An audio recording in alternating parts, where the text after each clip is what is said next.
Keith Tebow from FRC Media, thank you for joining us today. There are two statewide ballot questions facing Massachusetts voters coming up on November 3rd. We're going to focus on question one today. That one is Right to Repair Initiative.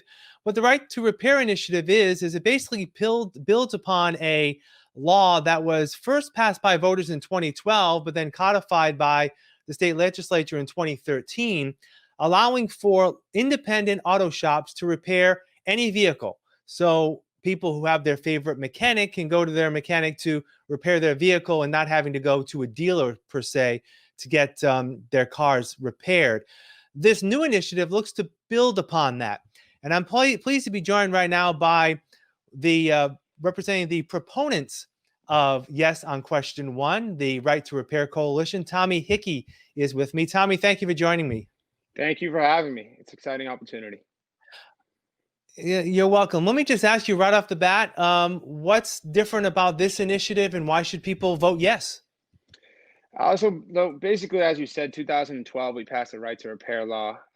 It's the highest passing ballot initiative in Massachusetts history. It was 86%. And what that did was give a level playing field for independent repair shops and dealerships so consumers could choose where to get your car fixed. A lot of times what was happening is that independent repairers were getting different repair information than dealerships. So people would have to go in to your independent repair shop and they would have to send you to your dealership. So we passed that law in 2012 and in 2013 it became law. And it's works great. People are able to get their car fixed where they want. Fast forward to 8 years, there's now a loophole in the law. In the 2012 law, there was something carved out called remote diagnostics. You may call it telematics as well. And basically, that's any wireless communication. So by 2020, this year, 90% of new cars will be able to diagnose cars remotely.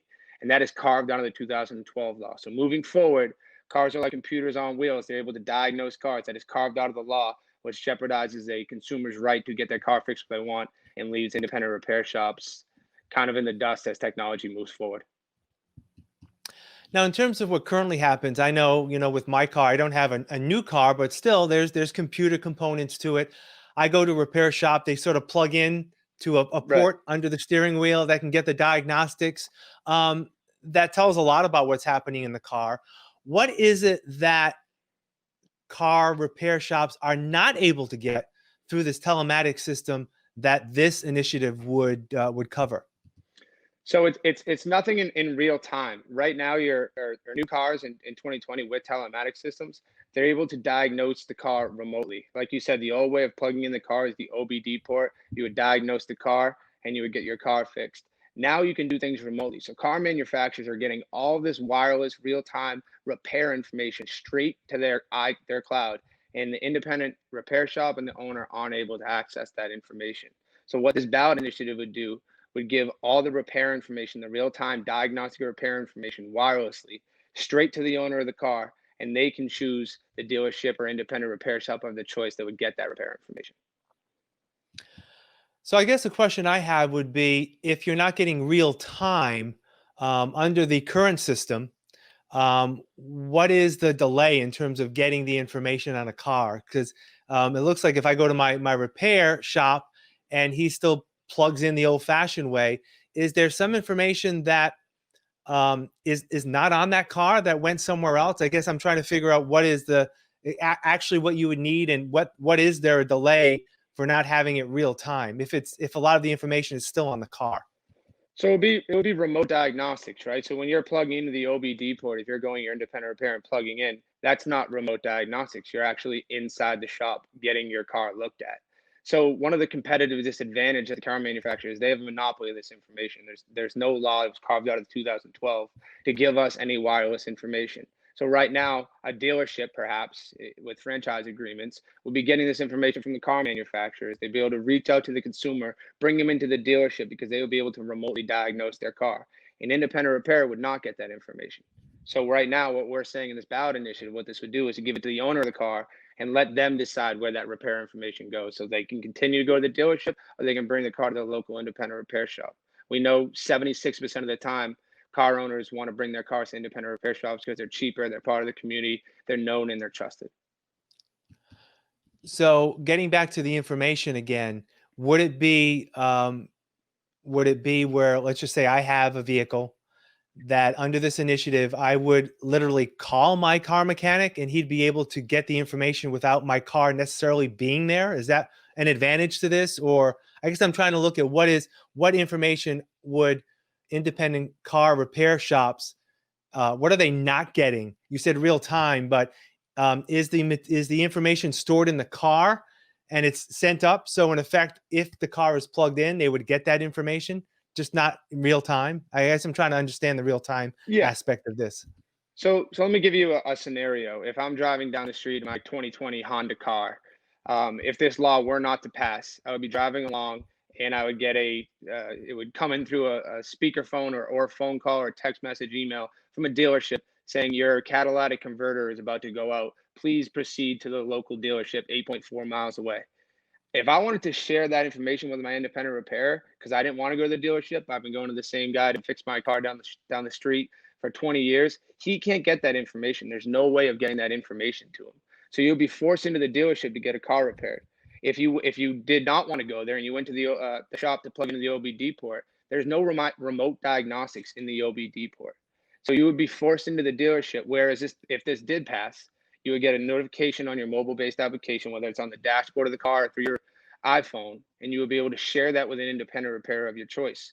What it does is it allows an independent repairer to to diagnose the car remotely, to schedule a repair, order the part, and it's a more efficient way of fixing the car. Because think about it, this is dealerships versus independent repair shops. This is a competitive business. This is all Mhm. about getting your car in, getting the car out, and we want the owner to decide where that information goes so they can continue, like we voted for in 2012, to go to your local shop or have that choice. The opponents of this ballot initiative says that even under the current law, independent repair shops are able to get all the information they need to repair the vehicle, and it covers some of the telematics that they say would be part of this initiative. Um, Getting back to the scenario that you just presented, again to play devil's advocate, if I get a notification from the dealer that there's an issue with my car, couldn't I still go to my independent repair shop to get it looked at?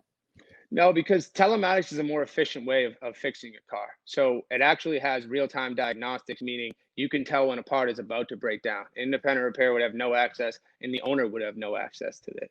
And just to bring it back to what you said about we have all the information to fix our car. Technology has evolved. I look at my headphones. There's no wires in my headphones. Just like an aux cord in a car. You used to have to plug your phone into an aux cord in your car to listen to music, and now there's Bluetooth. There's email versus mail. They say we have all the information we need, but technology has evolved and we need to keep up with the technology. All these independent repair shops, the 3,000 independent repair shops in Massachusetts have gone under since 2012 because they couldn't get up to date information. This is a competitive market, and all we want is the same information that the dealers get. And them getting wireless remote diagnostics and us not is not only an unfair advantage to the independent repair, but to the owner as well.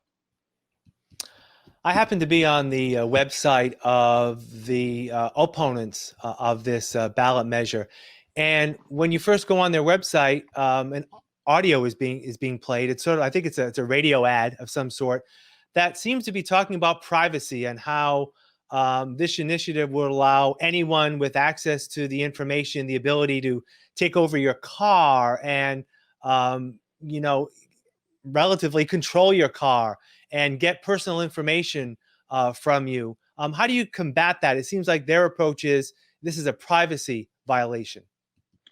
Yeah, unfortunately, they've resorted to scare tactics. I urge everyone to look at the Attorney General and the Secretary of State's summary of what our ballot initiative does. It strictly says prohibits this law to just mechanical information, which is information necessary to diagnose, maintain, and repair the car. This is not any private information. This is not GPS location. This is not driver habits. This is what you would ultimately get from the OBD port, which is what the law currently states right now. Um, so we see this as a scare tactic. They have not once talked about our bill, the merits of our bill. They use a California bill that went down in 2014, which is a much more comprehensive bill and had nothing to do again with our bill. They challenged our signatures. They actually challenged the legality of our bill, the Attorney General, and everyone comes back saying this is not only a legal bill, but this is a consumer choice bill to give the information to the owner. Last I checked, repair information wasn't a secret, and if I bought the car, I should get all the information necessary to fix it. Now, another avenue that the opponents are using is the fact that in their opinion, the initiative is extremely broad. There's no protection in terms of privacy. Who would actually control the creation of an app or providing this open platform that is around getting this information? Is there anything in the proposed legislation, proposed initiative that addresses that in terms of privacy and in terms of who actually would organize all of this? So this ballot actually calls on the car manufacturers to create an open and standardized platform. They can create this as securely as they want, as long as it's open and it gives direct access to the owner. One of the problems right now is that the car manufacturers are the gatekeepers of the information, and they have a monetary interest in holding on to that information and become a monopoly. So they can share the information right now with who they want, when they want, and for how much they want. And what we're asking in this ballot initiative is you give direct access to the owner of the car. In terms of privacy information, there's been a number of cybersecurity experts that have echoed the sentiment that this can be done in a safe and secure way. Mike Brown, who's the former head of cybersecurity for the Navy, Bruce Schneier, who teaches cybersecurity at Harvard, Craig Smith, Open Garages. There's been a number of cybersecurity experts that can echo the sentiment this can be done securely, and this calls on the manufacturers to do so in an open, standardized, and secure way. Could there be the possibility, though, that if the manufacturers are involved, there are so many manufacturers covering so many different vehicles that there would not be a one size fits all method on not only how the information is gathered, how it's distributed, and I know the call is to have it in some sort of mobile application. I'm thinking that there could be dozens and dozens of mobile applications based on whether you have a Toyota, a Honda, a Mitsubishi, or whatever vehicle you have. I think that's a futuristic problem. I think you're going to see a lot of applications come out. Meaning Honda might have an application for it, Mercedes might have an application. What we're asking for is guidelines inside that legislation that gives direct owner to the access in a standardized, secure, and safe way. And as long as it meets that criteria, and the owner gets to choose where that repair information goes, and independent repairers can get that in a safe and secure way, I'd let the market play itself out in multiple applications and multiple ways to facilitate this information. Again, as long as it's done in a safe and secure way and direct access to the owner, I'm sure the market will figure itself out. Whenever these contested ballot initiatives come up, there's a lot of talk about where the money comes from in terms of financing the advertisements and the like.